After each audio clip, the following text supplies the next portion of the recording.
This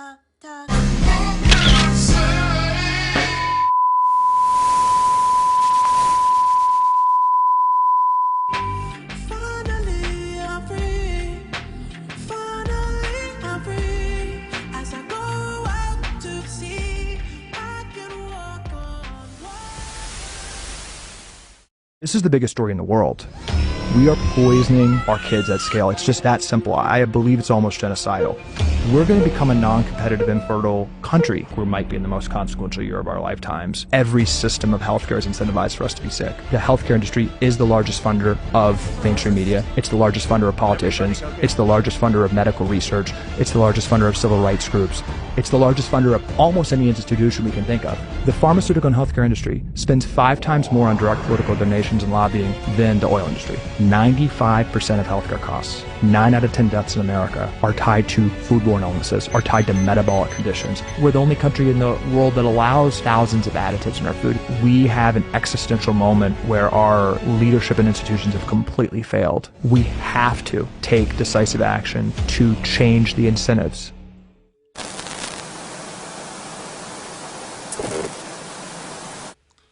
Call hello Yahweh, Ba'ashem Yahushai, Ba'ashem Rakakodash. Double honors unto the apostles and elders of Great Millstone. Shabbat Shalom to you of us that are hopeful. Shabbat Shalom to the elect. So last lesson, I believe we went into the many ways we know we are at the end of this thing. The influx of events, a lot of them staged, and how they speak to the signs of the times and the prophecies that are coming and have already come to pass. Esau, the devil that he is, playing the role as the major conduit, as he was set up to be by the Heavenly Father. And because all of this is happening according to Yahweh's will, there is no real action to be taken against the incentives that is set in place for Esau to not only profit in the way he does, but cement the stranglehold that he has in rulership, at least not directly and not without the assistance of the Heavenly Father. Okay, the majority of these online truthers think that if they spread the awareness, it will mobilize the troops. Ergo, they can stop what's coming. Obama sold them that dream, and most of you bought it. Truth be told, there ain't enough woke and prepper videos combined that's gonna affect some change. Matter of fact, it's about to get a whole lot worse.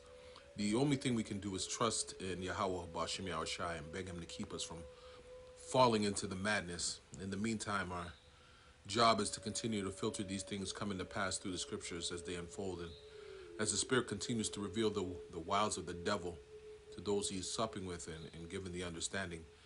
Matthew 24:13 comes to mind. There is no being saved until the end being the end of Esau, i.e. the global elite and their rulership, hence the opening clip. To be honest, when I saw it, Habakkuk 2 came to mind.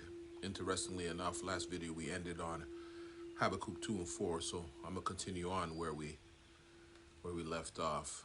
Habakkuk, the second chapter, Habakkuk 2 and 5, because it says this, yea, also, because he transgresseth by wine, speaking to the evil philosophies of Esau Edom, aka the so-called white establishment, so you can understand. The most prominent as of late being democracy.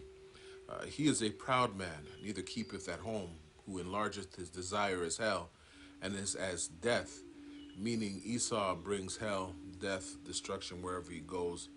Not only to the other nations of the earth he pretends to support with his foreign aid and diplomacy, all the while strengthening a Zionist-governed Israel. But if you were paying attention to the opening clip, every facet of industry that he's able to touch, considering he's infiltrated them all, he's gone ahead to corrupt. Job 9 and 24 never gets old. The earth is given into the hand of the wicked, and cannot be satisfied, but gathereth unto him all nations, and heapeth unto him all people.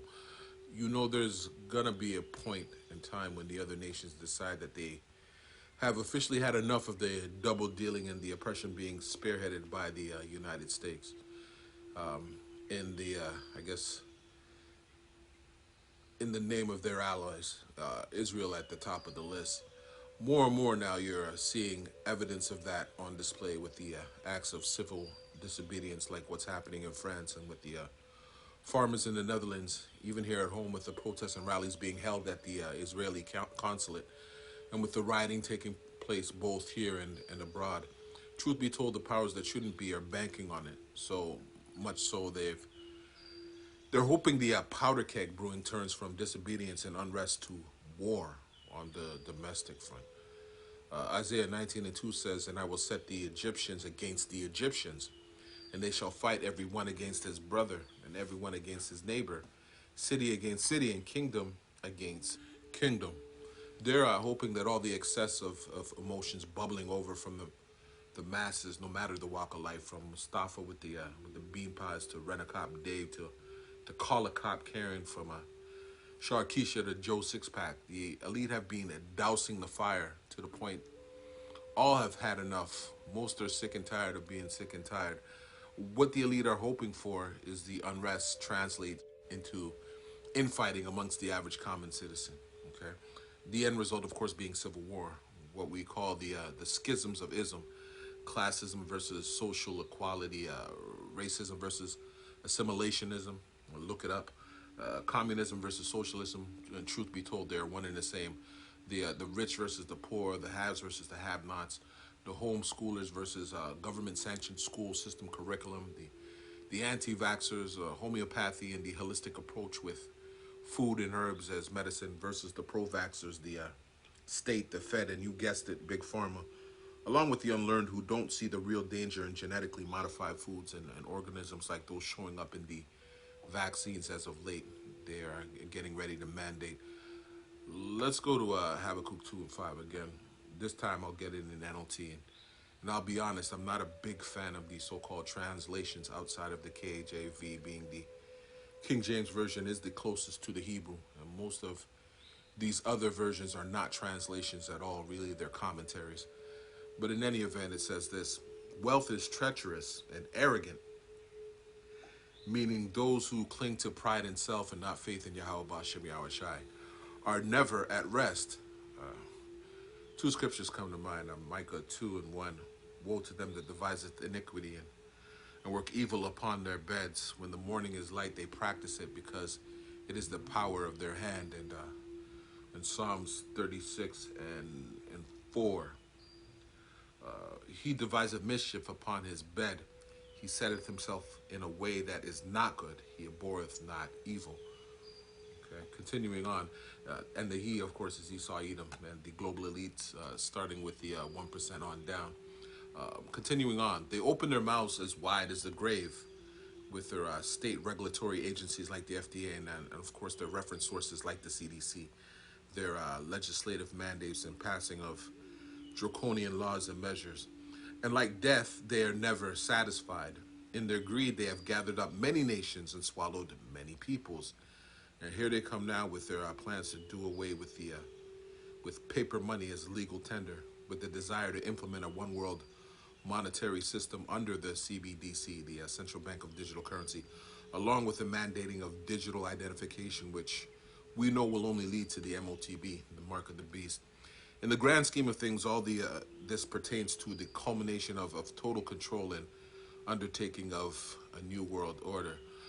A lot of you preppers and so-called truthers, most of you who subscribe to wokeism and not being grounded by this truth, the truth of the scriptures and the truth that is Yahweh Bashem Yahweh Shai, you are going to give in and take that chip.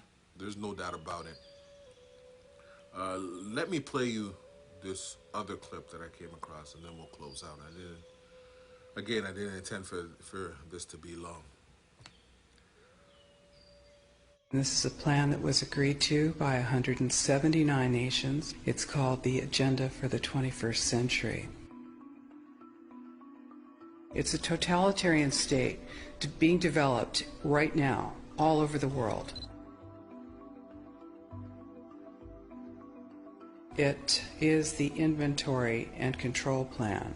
Inventory and control of all land, all water, all minerals, all plants, all animals, all construction, all means of production, all food, all energy, all information, and all human beings in the world. And this is a plan that was agreed to by 179 nations back in 1992. It's a United Nations plan. It's called the Agenda for the 21st Century. And so many of us around the world think that, well, sustainable development, it just sounds so great. Now, this plan is one that's long been in the making. The problem is, just like George Carlin said, the decision makers, the eggheads who propose to rule over us, they're in one big club and we ain't in it. Just to rally back on my last lesson, when I said a lot of these events were staged, it's because the world is a stage. This is what the elite do when the world over begins to chime in on one accord that they've had enough of the sick ideologies being spread and the crimes being committed against the environment, never mind humanity, by the powers that shouldn't be, the fires being set, the chemtrails being sprayed, the food supply being tampered with, livestock and vegetation being destroyed with no real reason to show other than to deprive the world of its natural food supply, water being polluted and poisoned, our children being poisoned and polluted by their evil agendas. When the public finally says enough is goddamn enough, what do the elitists do? They send you to the Coliseum to be distracted and for your entertainment. Enter meaning to go into or to join from within. Tain meaning to hold, meant meaning the mind, of course, and viewing pleasure only. What they do, Hunger Games. They feed the Israelites to the lions. Puffy settled with Cassie for an undisclosed amount. I heard it was like 30 million. So why do I care if Diddy's about to lose everything because he beat her ass in front of an elevator 10 years ago? If you understand the game, then you know the intention was never for him to win. Okay, let's go to Habakkuk 2 and 6. The heading in my Bible, at least, it says, "Woe to the Chaldeans, woe to those master magicians, the elite." And it says this: "Shall not all these take up a parable against him, and a taunting proverb against him?" Meaning the whole world, even his own, is speaking out against the wicked, which is Esau, against all the crimes he's committed and the evil he's done, all the witchcraft and the spells and curses that he's sown, and say, "Woe to him," meaning he, his rulership, his privilege, his prominence, and the stranglehold on the earth is over and headed for destruction. That increaseth that which is not his. How long? And to him that ladeth himself with thick clay, meaning he's made himself rich, not only off of the blood, sweat, and tears, but the misfortune of the other nations, not only from the loans from the IMF that can never be repaid, but the economic hitmen they send into destabilized regions they want to set up their puppet control over and drain for its resources. And shall they not rise up suddenly that shall bite thee, and awake that shall vex thee? Meaning the whole world and all other nations are going to rise up against the beast and his beast system to recompense him for all the wickedness and the atrocities he spread and all the abominations that he's done. Okay? And thou shalt be for booties unto them. Job 20 and 15 comes to mind here. Let's get that. It says this: "And he has swallowed down riches, and he shall vomit them up again. Yahweh shall cast them out of his belly," meaning everything he has stolen and taken by force shall be returned and removed from him by force. Jumping down to verse 23, Job 20 and 23. "When he is about to fill his belly, Yahweh shall cast the fury of his wrath upon him, and shall rain it upon him while he is eating." So just as the wicked think they've won, and Esau is about to enjoy the fruits of his wicked labor, when his great reset and the agenda of the 21st century is established, he, along with his rulership and his force, his military force that is, will meet its end. Okay, shall rain it upon him is speaking about the chariots, the so-called UFOs and the UAPs, the unidentified aerial phenomenon that are making themselves more and more present lately, along with the, of course, the nuclear missiles. Job 20 and 24, "He shall flee from the iron weapon, and the bow of steel shall strike him through." Speaking to Esau evading or attempting to evade the inevitable, the ICBMs and the hypersonic nuclear missiles. Right this very mainstream media is trying to sell you on the idea World War III is only days away, but you shouldn't be alarmed, and it's not as bad as it sounds. Everything is going to be okay. Newsflash: World War III started a long time ago. America is pursuing this conflict because economically they need it. And not only that, they intend to use it as the next means of control. So don't be fooled by the elite funded corporate media and their already paid for talking heads. The West have already started this war, and Babylon the Great, aka America, is losing it big time. Okay? Closing out in Habakkuk 2 and 8. Because thou hast spoiled many nations, meaning because you sent your economic hitmen in, because you raped, robbed, and pillaged and destroyed their livelihoods and the means of survival, all the remnant of the people shall spoil thee because of men's blood, the blood you shed, and for the violence of the land, the poisoning and polluting of it, of the city and all that dwell therein. Utterly, Esau will be destroyed.